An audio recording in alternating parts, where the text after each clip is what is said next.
गोटे मंत्र देवाई चाहूँगी से मंत्र होची हनुमान द्वादश नाम।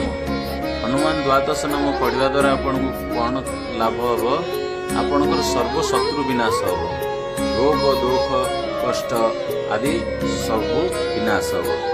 एथि निमंते ये मंत्र को डिस्क्रिप्शन में देदेवी आप भी कॉपी करके पढ़ी पारे।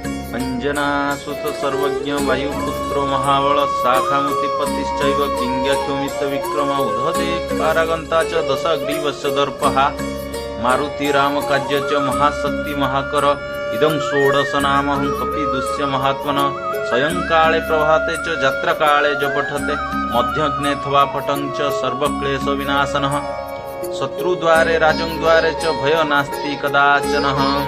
जय श्री राम जय श्री राम जय श्री राम।